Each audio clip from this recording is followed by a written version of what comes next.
Semagon, seperti biasa bagaimana kabar kalian di minggu ini? Semoga semuanya baik-baik saja ya. Baru-baru ini kita menemukan sesuatu yang menarik dengan kemampuan yang dimiliki oleh para kesatria suci di negeri Elbap. Khususnya mereka yang bisa menggunakan kemampuan regenerasi dengan menyembuhkan diri mereka secara instan walaupun sudah terkena beberapa ledakan di tubuh mereka. Hal ini pun membuat kita bertanya-tanya tentang apa sebenarnya cara yang bisa dilakukan oleh musuhnya dalam melukai para kesatria suci dan juga Gorosei ini nantinya. Sekarang musuh alami dari pemerintahan dunia tentu saja adalah organisasi revolusioner yang dipimpin oleh Mankidu Dragon. Organisasi ini tentu mendalami lebih banyak terkait dengan apa yang sebenarnya ada di markas dari pemerintahan dunia tersebut dan seluk-beluk yang ada di sana. Mereka sekarang sudah pasti merencanakan untuk mengalahkan para pemerintahan dunia, dimulai dari para kesatria suci yang sekarang sudah bergerak menuju ke beberapa tempat. Nah, disinilah letak insting dari Mankidu Dragon dan kewaspadaannya terhadap kesatria suci.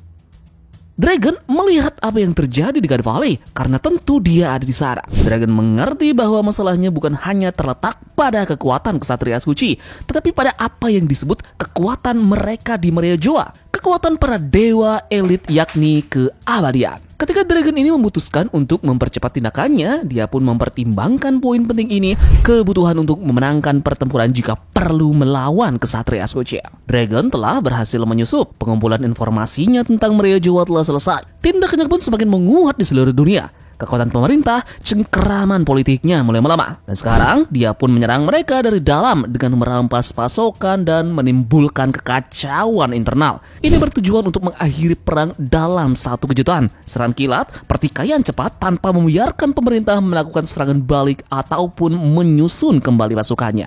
Dan untuk itulah dia harus mengalahkan para dewa. Hal ini digambarkan seperti layaknya pasukan Persia, Xerxes dalam sejarah dan juga karakter Leonidas yang mengalahkan mereka. Nah, inilah tepatnya yang sekarang dilakukan oleh Dragon karena ia mengerti dan tahu cara menyerang dari mereka seperti yang dilakukan Joy Boy sebelumnya, serta karakter lain yang telah mengungkap misteri kekuatan di Maria Joa. Terlebih lagi, Saturnus, Warkuri, dan juga Sepord memiliki bekas luka yang dalam.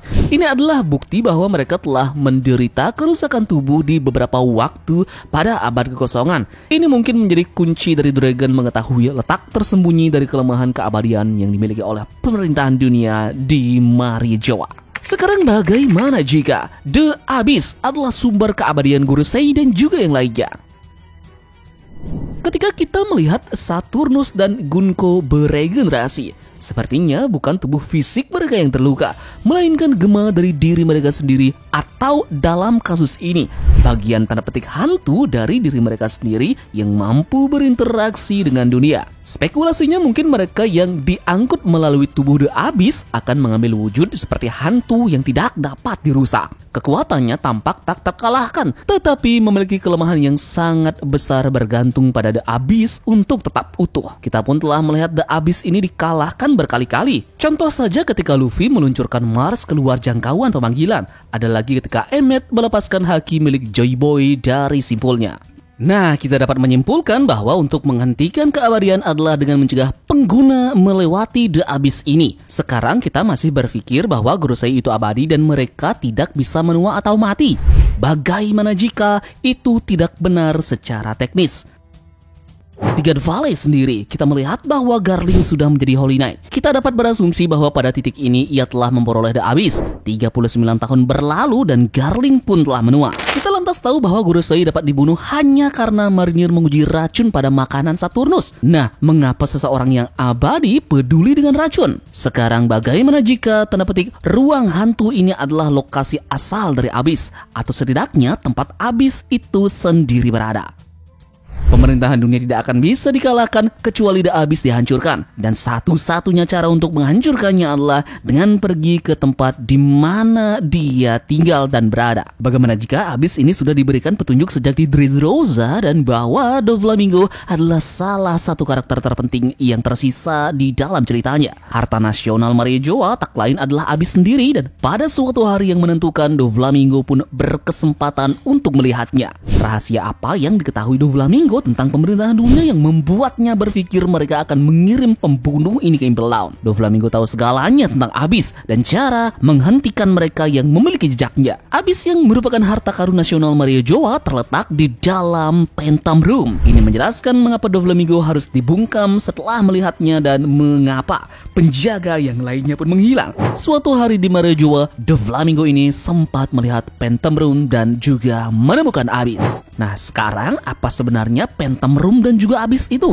Dan mengapa jajaran pemerintahan dunia kelas atas ini akan menghancurkan siapapun yang melihatnya? Bagaimana jika Abyss ini hanyalah haki atau lebih tepatnya energi spiritual yang telah dimanipulasi hingga hampir tampak seperti iblis?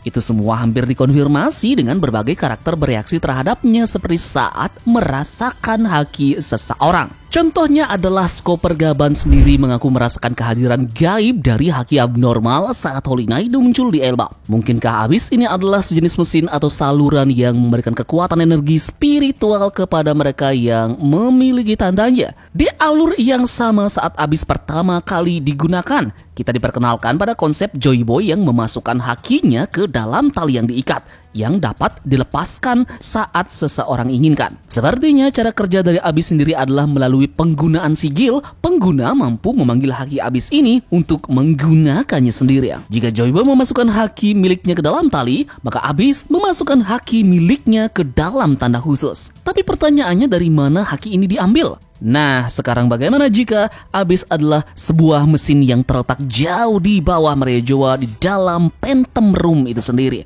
tempat di mana topi jerami raksasa itu berada?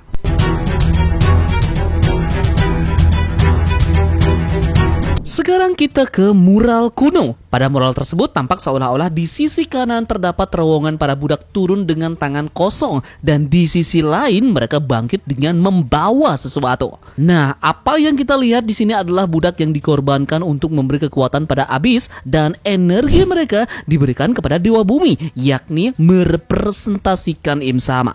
Mungkinkah Abyss ini adalah semacam mesin di dalam Phantom Room yang tersembunyi di bawah kedalaman dari Maria Joa? Harta karun nasional adalah gabungan dari ribuan jiwa yang dikorbankan oleh pemerintahan dunia, dan dengan tandanya orang-orang dapat memanfaatkan haki yang ternodai dia. Ini pun menjelaskan mengapa 5 tetua dan kesatria suci tampak begitu jahat dan terasa aneh. Mereka benar-benar memanfaatkan haki dari para budak yang mati dan juga disiksai dia. Menariknya jika bagaimana Kurohige mengetahui tentang Abyss dan menugaskan Devon untuk menyalin tubuh siapapun yang memiliki tandanya. Kurohige tengah berupaya mencari Abyss sementara semua keributan terjadi di dunia.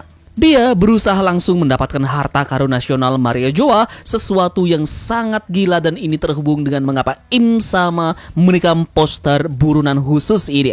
Luffy adalah Nika dan Joyboy yang terlahir kembali, lawan langsung dari Imsama dan pemerintah dunia. Shirahoshi adalah senjata kuno Poseidon dan memiliki kemampuan untuk menyelamatkan penduduk bumi dari tenggelamnya dunia bersama dengan Noah. Kurohige sendiri datang ke Abyss dan karena itu merupakan lawan langsung bagi Imsama dan pemerintahan dunia. Bagaimana jika siapapun yang mengendalikan Abyss dianggap sebagai raja dunia, atau dalam istilah yang lebih sederhana adalah Dewa Bumi? Kita umpamakan saja sekarang Rox mengetahui rahasia dari Abyss Tiga Valley, dan itulah yang menyebabkan seluruh pulau ini terhapus dalam sejarah bersama dengan Rox itu sendiri. Yup, jadi poin utamanya adalah lingkaran sihir ini merupakan harta karun nasional Maria Joa yang paling penting, dan ini adalah kunci untuk mengalahkan pemerintah dunia. Yap, jadi bagaimana pendapat kalian? Silahkan tulis ke kolom komentar ya. Dan terima kasih sudah menonton. Kita akan bertemu lagi dalam teori selanjutnya. Sekian dari Tamagon dan turunkan jangkar. Mari kita berlaba.